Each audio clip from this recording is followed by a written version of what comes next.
This second lecture is about a very important question. Why is biodiversity important? And of course, there are many things you could think of yourself. For instance, that biodiversity has a utilitarian value because there are economic benefits. Plants and animals can be harvested for food, and trees we can use to build homes. And also biodiversity has offered us animals in the past that are now domesticated, and we could still continue to do so. And so that's an important reason not to let animals go extinct. Maybe we need them in the future. And some species are the basis of our medicine, which could be very important. And then also you have to think about all these unknown species in the tropical forests, for instance. They all could have substances that we don't know yet, and that could be used to cure our illnesses. And so even the reason that we don't know that yet is not a reason to let them go extinct.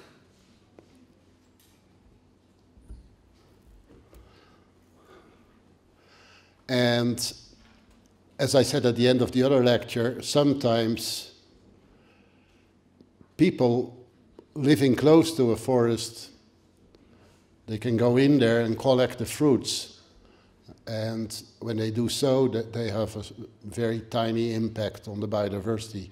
So I think things like that, it's very good that people use the forest for things like that. Or like the harvest of rattan that we use to make chairs and tables.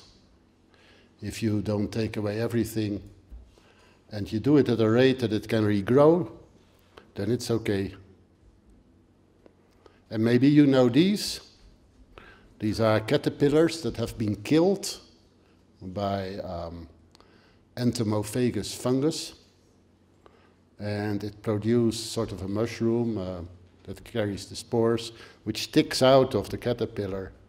And people have discovered that you can use the chemicals produced by the fungus as a medicine, so you can harvest these things.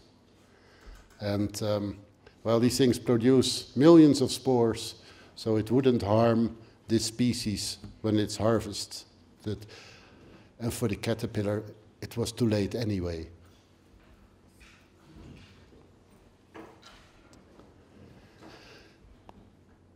And then, of course, there are herbs that we use in the kitchen.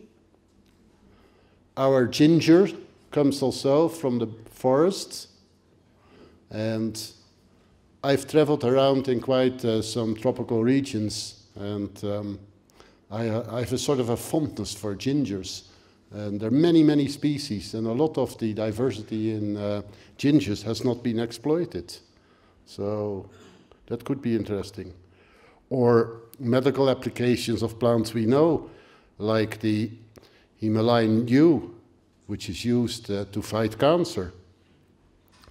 Or nuts and small herbs, and there are many more of those. So that's an important, direct reason why we should treasure biodiversity. As long as we don't overharvest it, we can use it as a source, an economic source.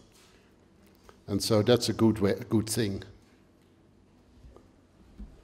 But most people would not be satisfied by that, and they would also say, yes, but here is again the tragedy of the commons around the corner, because when everybody goes into the forest to harvest these plants, there might yet be a problem of overexploitation, which is true. And then people said, no, it's a moral attitude that you have to save biodiversity. And it's based on the belief that all life, not only our life, has some value because it exists. And so this intrinsic value could either be backed up by a religion or because it's part of culture, which is true that in our culture, many aspects of biodiversity play a role also. And so that is a reason why we should take care of biodiversity.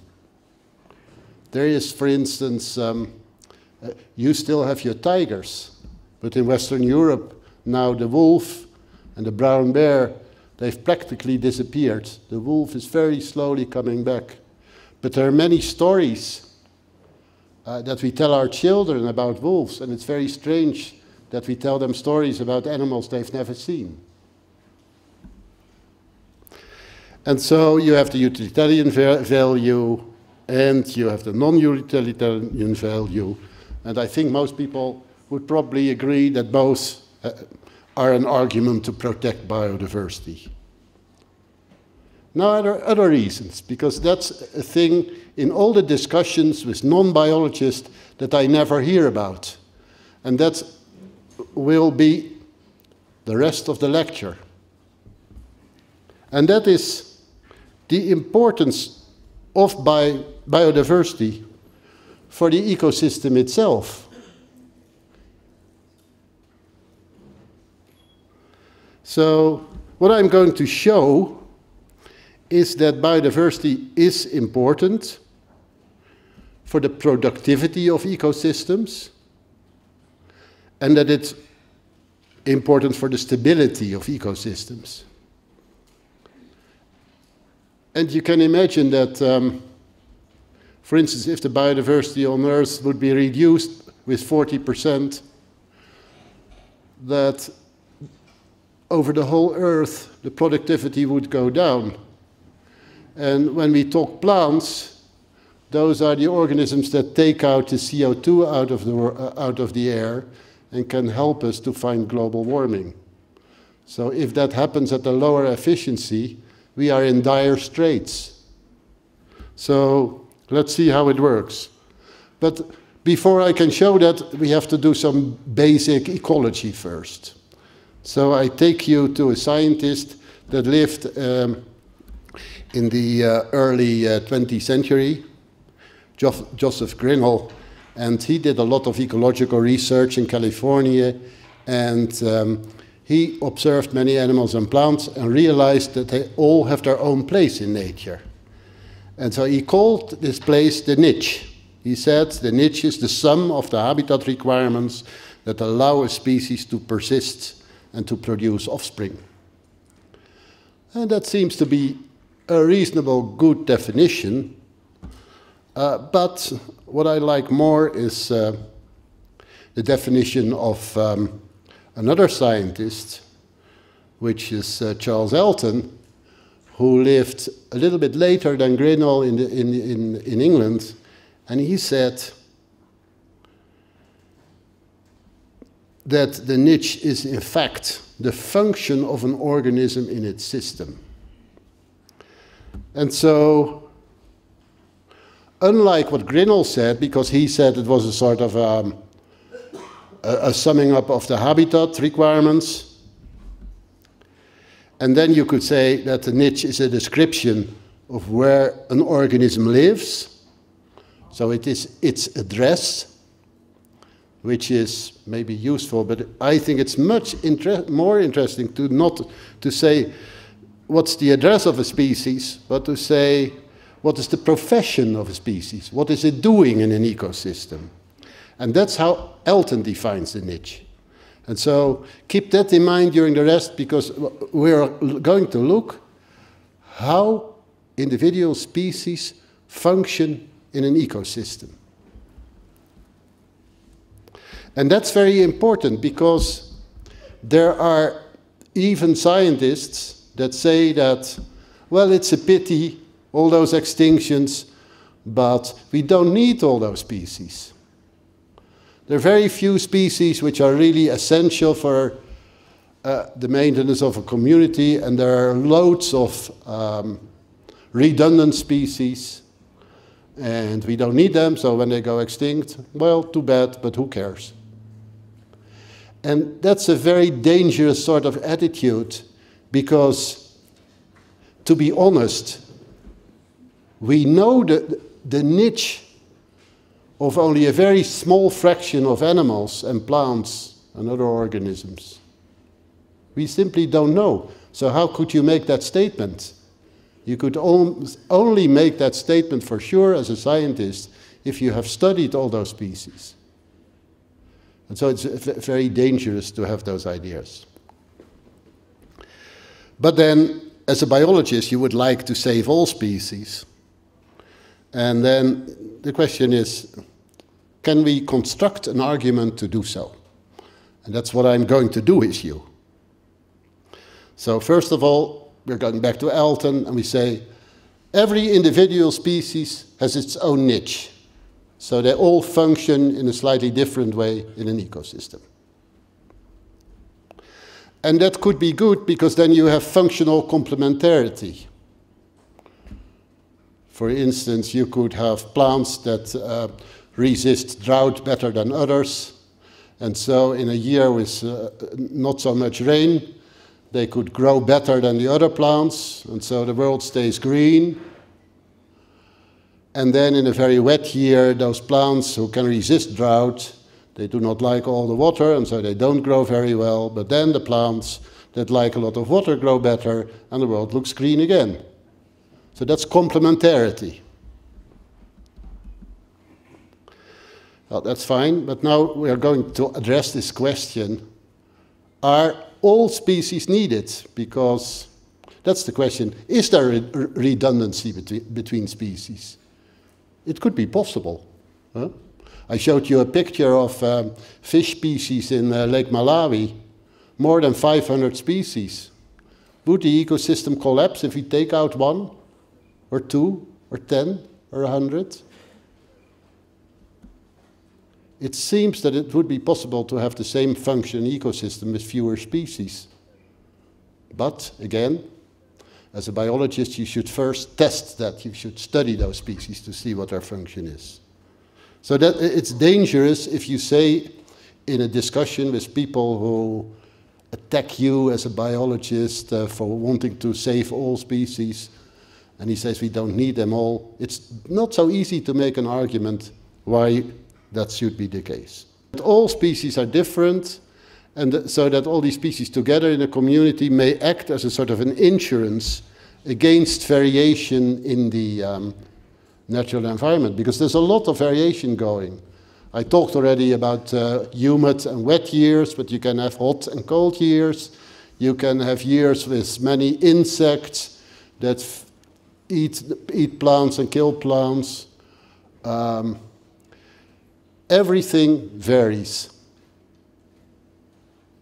So the larger the number of species you have, maybe the better you're buffered against those environmental fluctuations in the environment.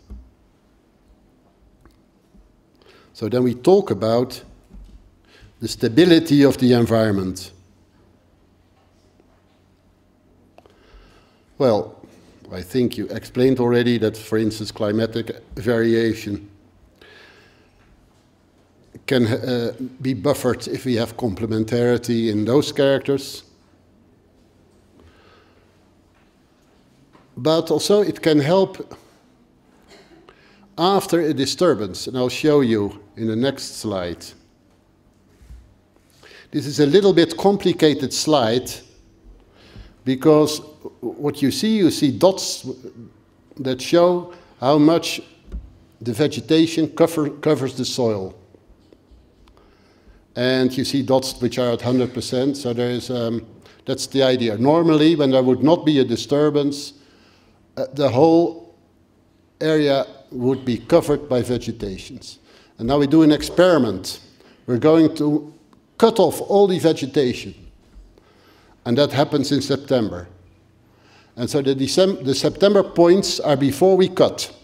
And so then you have a vegetation that covers the soil for almost 100%. The line is somewhere between 80 and 100. As you see, there's some variation. But generally, it's well covered. And then you disturb by cutting off the vegetation, and you have plots that have different numbers of species. And then what you see happening is that the plots that have more species, they regrow much quicker. And so that's a higher productivity, but also a higher resilience. So a vegetation with more species goes back to a good cover of the soil, which is important, and the growth, in fact, is faster, so the productivity is higher. Well, that's very interesting to note. So, at least at this level, the more species we have, the better we are off.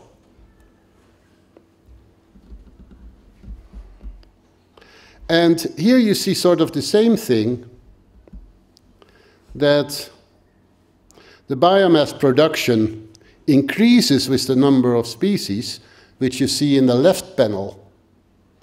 But I was talking about complementarity, and now the right panel, they've done something different. They have looked at the phylogenetic relation between species. And so when they're close relatives, they are at the lower end of the graph, and the more they are phylogenetically different, so the more they belong to different families or different genera, and the larger the distance in phylogeny, the higher the productivity becomes. And that's very interesting because it is sort of an indirect proof for complementarity, because closely related plants often are less complementary because they're much similar. They may have different colors of flowers, but otherwise be the same. They may be all herbs or all trees, so there's less variation in there. So diversity also on the level of phylogeny is important for the productivity of an ecosystem.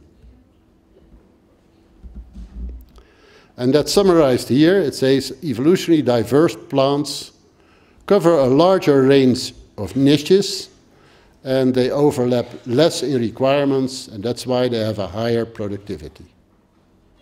So again, a good argument for maintaining biodiversity. Now that's nice, but you could argue against me saying, yes, I don't like your examples because they're all on plants and there's more in the world. So maybe you could consider that there are also herbivores and that there are carnivores, which are predators of the herbivores. So let's see what happens there. Now, you all know that in fact all energy comes from the sun and then is absorbed by plants that need also the minerals of the soil. And then those plants are eaten by herbivores, and the carnivores eat the herbivores. And when carnivores and herbivores or plants die, they need to be decomposed. There are other organisms that do that. And by decomposing it, they liberate the minerals that were captured in those organisms, and they go back into the soil, and so a system cycles. And so you have a food web through which the energy of the sun cycles.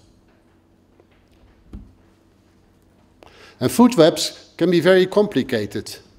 Here is one where you see at the lower level you see the plants, the producers, and then above that you see the herbivores, and at the side you see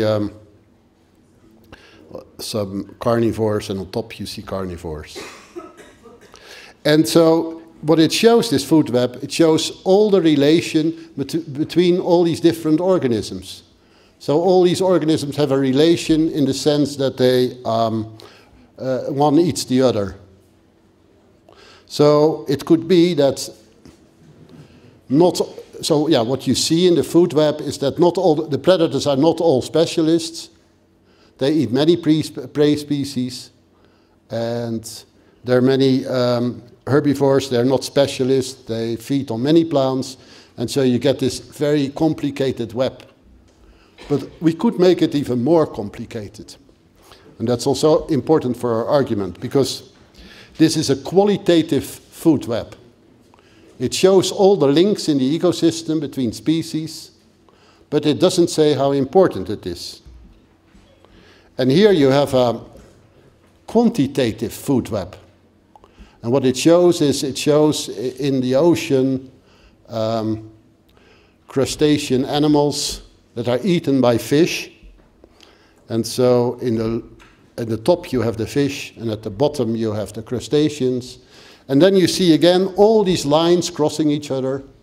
But you see also that there are triangles, very broad lines at the left, for instance. And those indicate how much of the energy of the whole system goes through that species. And so then you know the relative weight of the food web. And that's already interesting, because so far I've only said, well, numbers are very important. Numbers of species, they make the ecosystem more productive and more stable.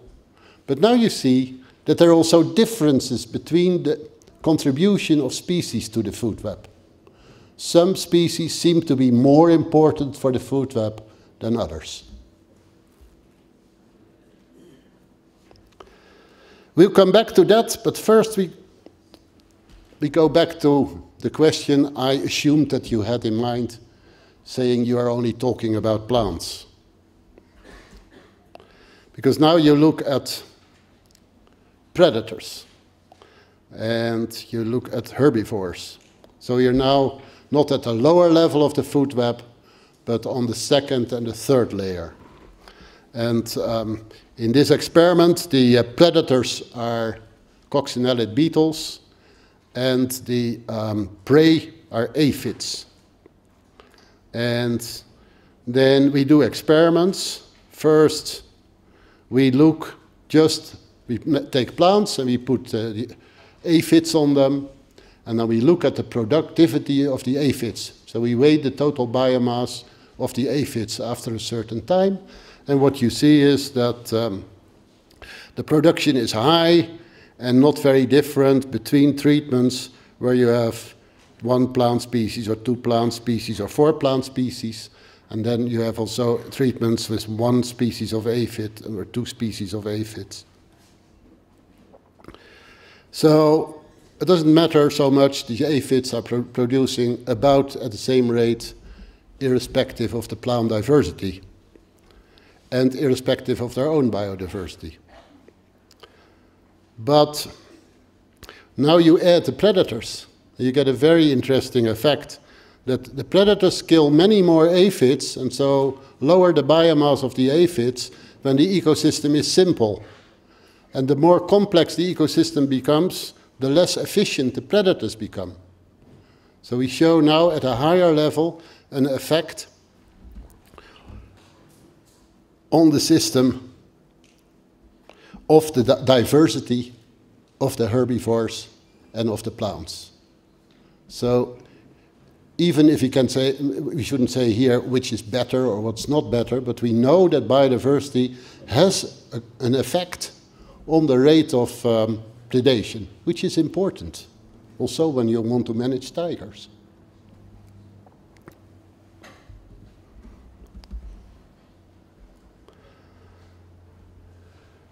And we have talked about the importance of evenness, and here I show that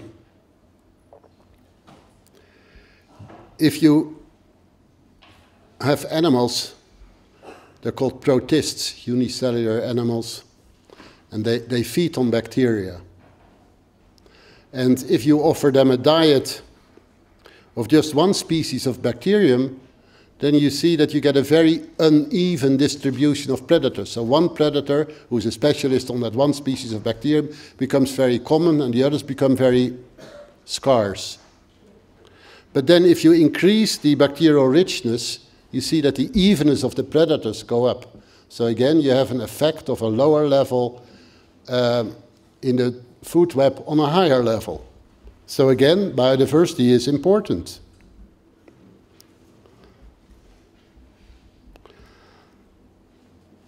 And you can also look at the productivity of the predators. And then you see that they're much more productive when you have a system where more predators are. So now we're talking about the interaction between the predators, between the protists. You can, if you're interested in harvesting protists, then you should have a higher diversity of them, because of complementarity. We discussed about that. They have different niches, and so together they can eat more and produce more biomass than when there would be only a single species. So biodiversity could have a utilitarian value, it could have an intrinsic value, and it could have a value for the ecosystem itself. And because a community always consists out of different trophic layers, the biodiversity of one layer is going to affect very often in an unexpected way, in an unpredictable way, the higher levels of diversity. And there is an important problem there, because very often people like to remove, for instance, the bluefin tuna, because it's a nice big fish, you could eat it. And they do that without considering the effects of removing the tuna on the rest of the fish community. And that could be enormous, because you have all these different lines going from one species to the other. What happens if you do such a thing? Then you get a cascading effect through the whole food web. And for instance, last week we were in Bardia National Park, and it's a beautiful park. It has beautiful forests. And then when you talk to the people, they say, well, certainly all the tourists that come, they say, beautiful nature, they say. And I, as a biologist, say, well, is this real nature in the sense that it's really unspoiled? And then I look at the history of the park, and the very recent history is that it has become a nature reserve in the 70s and a national park in the 80s. But before that, people would graze cattle in the park, they would cut wood, they would hunt. And for a forest, 30 years is a very short time. So in fact, if you go to Bardia National Park and you look at the forest, you see a forest that is recovering from all sorts of disturbances. And that is important because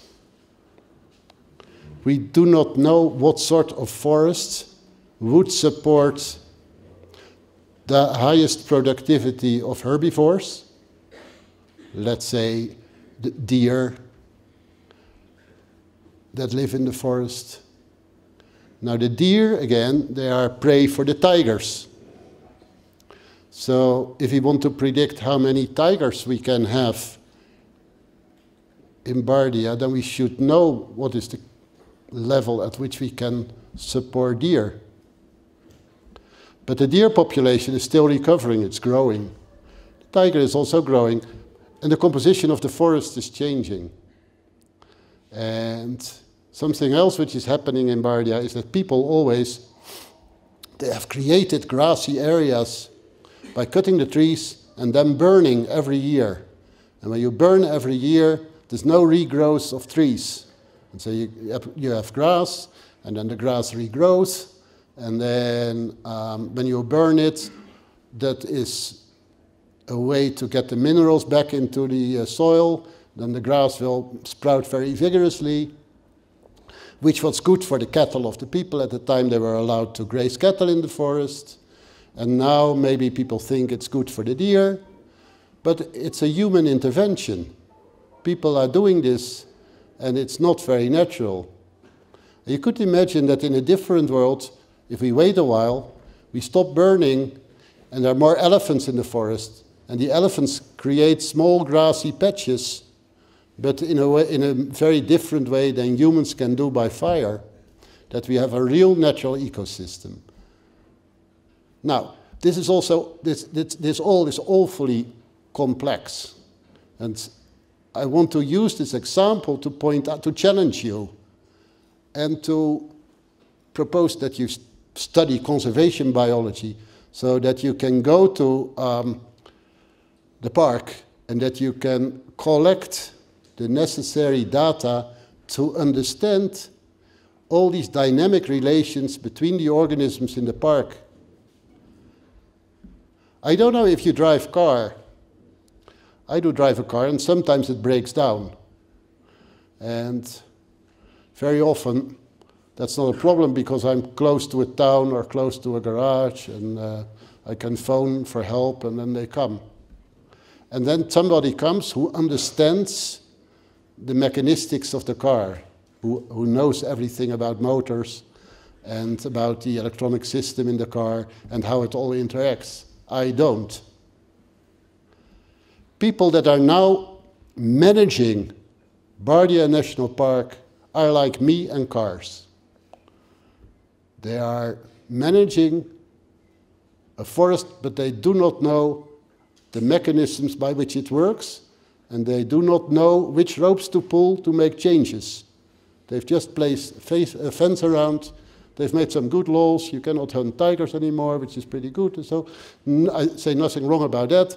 But if we really want to do a good job, we have to understand how it works. And we find it very normal that people in a garage know what they talk about when they repair your car. But we seem to accept that we can run national parks on a level where the knowledge is missing. To date, there is not even a list of the number of species of trees in Bardia Park, let alone that we know who is pollinating those trees, who is dispersing their seeds, who is eating their seeds, etc. So there's an awful lot of work to do, and so I invite you to all come to the park and to get all the data in so we know how to manage it. So that's one of the reasons to give all these lectures. And these first two lectures, because I'm about to stop with this one, is sort of an introduction to the field only.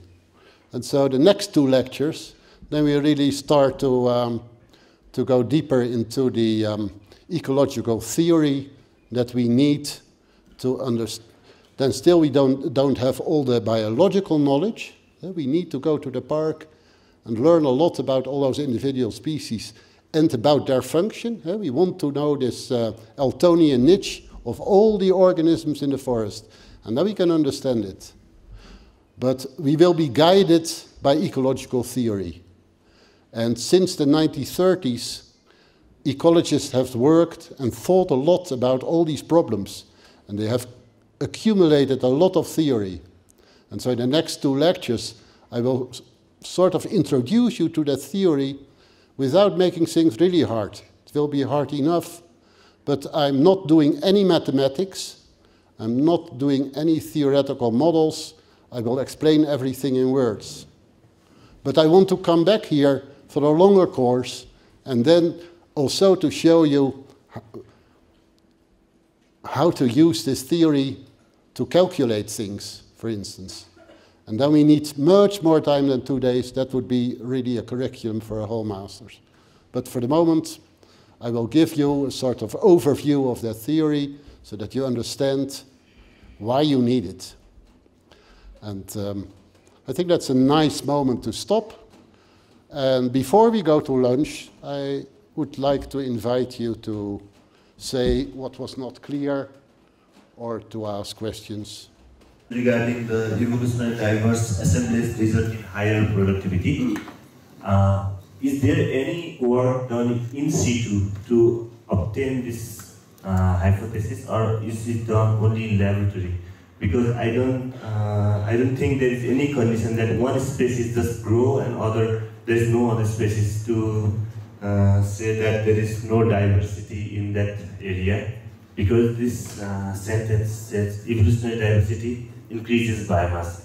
So can you give an example of such condition where there is only one species and there is no biomass, less biomass compared to evolutionary diversity? Or is it only in the laboratory that this thing is known?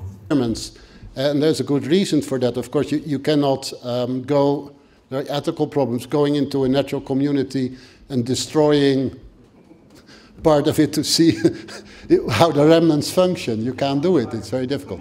So, sorry? It should never happen in the natural community.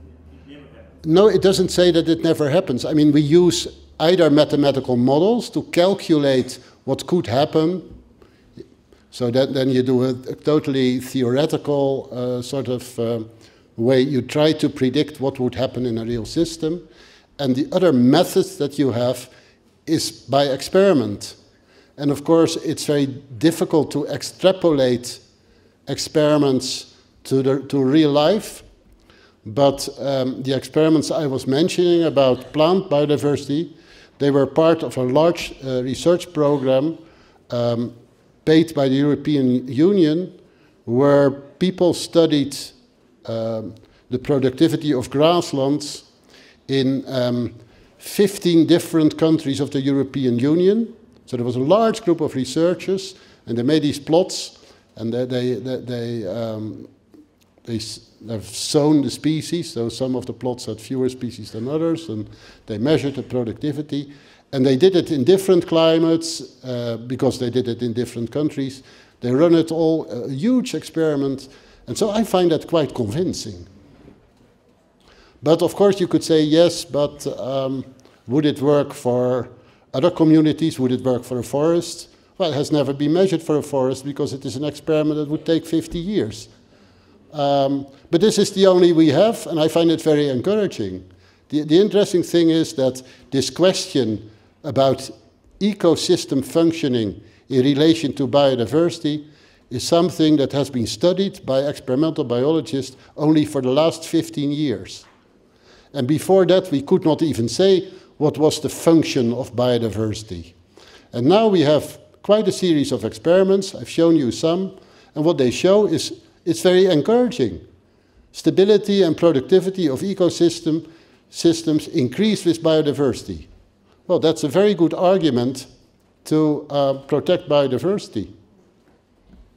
Is that an answer? It's a very nice and informative lecture. Yeah, of course this is an overview, but the students, they get a lot of information from this. I don't have the question, but I'm too curious about your work. There's a burning issue throughout the world, that is climate change, global warming. This is creating a lot of problem for not only the creatures, but also the human being also. My query, what I understood when I studied the biodiversity,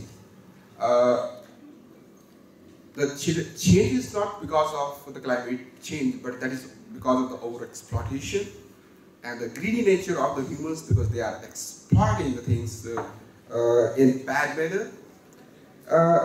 I want to know, do you have any examples by climate change, any organism is going to be extinct or extincted from this planet, animal or plant, because of the climate change? It might not have happened, but what we see is that the glaciers are retreating very fast. And at the foot of the glaciers, there's some very specialized plants that can grow in a very cold environment and have a very short season, but they have low growing rates. And so when the glaciers retreat, these plants should follow the foot of the glacier. So they should climb with the glaciers. They should climb up the mountain. And one example of that is Ranunculus glacialis in the Alps. And it is endangered now because it doesn't move as fast as the glaciers retreat. So its habitat is disappearing. Its habitat exists still, but it cannot run. You should run after it. So that's an example. Another example is the polar bear. The polar bear depends on the ice in the North Pole, and now already we have had 3 summers where the North Pole was free of ice. And admittedly, polar bears can swim, but it's a long swim from Alaska to Russia, I tell you. Important question about climate change and its impact on species. One important thing that we have been seeing, and to give you an example, is mosquitoes and how they're moving up to areas where previously mosquitoes were confined in the Terai area where because that's their habitat, it's hot and that's what they prefer. Now if you go to a WHO site, it shows the red line being moving up north. What does it all mean? Well, of course it affects human beings, it's going to bring malaria and all those sort of things. But it also means there are certain dynamics in terms of parasite diseases that will impact wildlife species. So climate change in itself is a very complex issue, and the impact it's going to have on biodiversity, also raise some complex situations. So it's just not the, certain things not being there, but it is also the dynamics of different species interrelated and their interactions, and new kinds of interactions that might impact negatively on species. How the things are changing, and particularly focusing on the extinction of the organism. Yes, of course, because the plant and animal, they have endurance power. They have that potential to adapt in the changed environment. This is the beauty of the organism. If there is some change in the temperature, rise in the temperature 2 or 3 degrees centigrade or going down 2 or 3 degrees, plant and animal, they can cope with that changed environment because there is no drastic changes in that. You're totally right, and I'm very glad that you mentioned that evolution in itself can probably repair some of the things that are damaging. That's absolutely right, but it all has to do with the rate of evolution and the rate of changes by humans.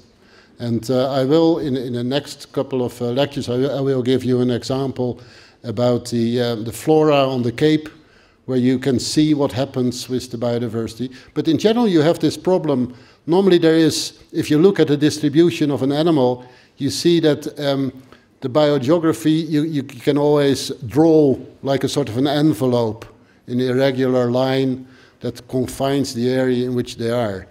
And it's interesting to ask yourself why the species doesn't occur elsewhere. There may be many answers on that. But one is that of climatic tolerance. And so when the climate changes, then this whole envelope starts to move. And then, particularly in mountains, that is very often a problem, that the adaptation is not going fast enough. And we will come back to that in particular when we talk genetics, because we will talk about rates of evolution and how they're influenced by genetic diversity.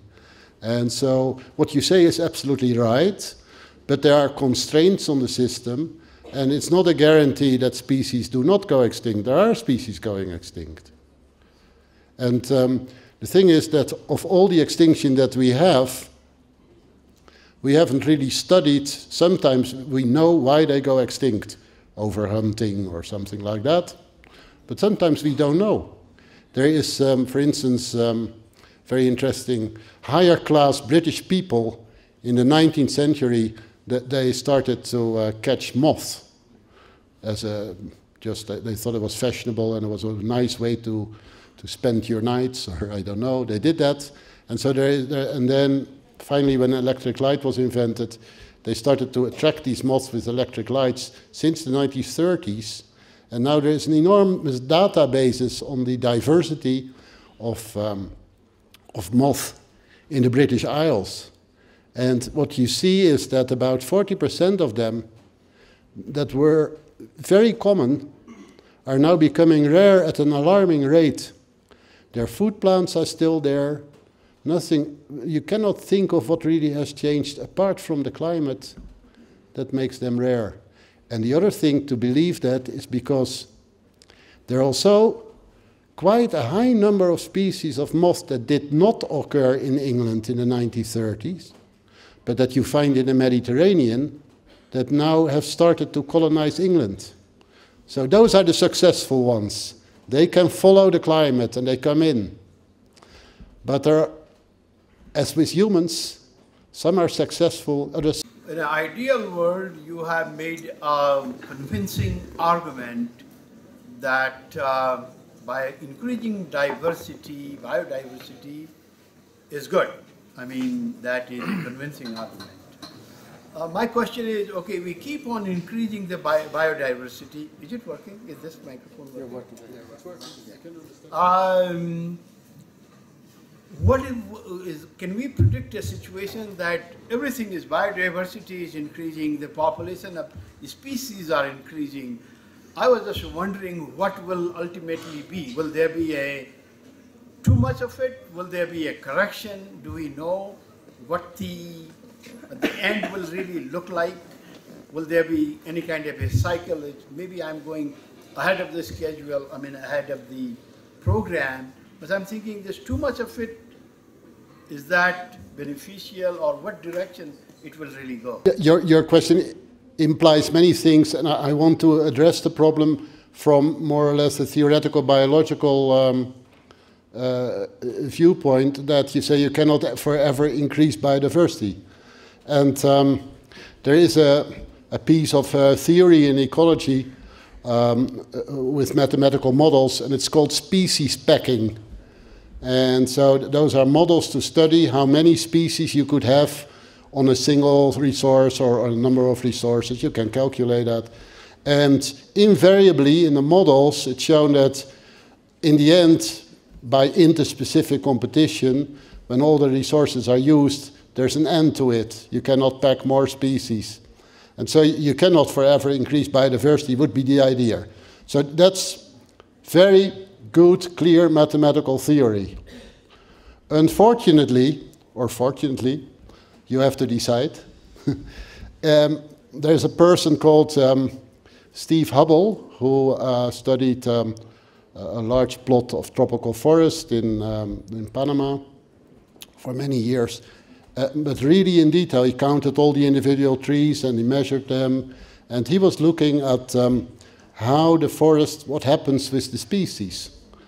And the thing is that all the years that the plot has existed, there's still new species coming into that plot.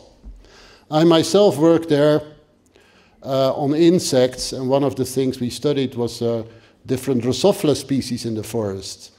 There are 60 of them, 60 different species of tiny fruit flies. While we did our work there during 12 years, one of your species, Drosophila malacotliana, immigrated in Panama and found its way into the forest and added itself to the list. And then there was another species that came in and added itself to the list, and with no effect. So the question is, how is it possible? Because all the models say you cannot continue adding species. And Hubble answered that by saying, maybe competition is not the overarching force in community ecology, and he developed a whole theory which is called neutral theory, where he says that the number of species in an environment basically is an equilibrium between extinctions and the arrival of new species, either by evolution or by immigration. And in that way he could give a very good description of the forest. That doesn't say that competition does not play a role, but what it says is that because we live in a world with a lot of variation, there is a lot of error around this level where you say, in the mathematical model, you cannot get over it. Because the amount of resources is varying in nature the whole time. And there is a lot of spatial heterogeneity. So maybe a species would compete in this spot and could not live in this spot, but because the competitor happens to be absent here, it could survive here. And I could give you examples of that. And so, if you take both theories together, then you would say, well, biodiversity has a limit, but we cannot measure the limit. We don't know. You can add species to a certain extent. So sometimes, with all these invasive species, for instance, species are added the whole time. Species go extinct that have invaded 50 years ago, but it doesn't seem to affect very much the community. Sometimes it does. We'll talk about that. And these neutral models, they are quite complicated, and it's something for a much longer course. But we will discuss this afternoon the theory of island biogeography, and that's a very simple neutral model, and it will give you the taste of how it works. You all can do it.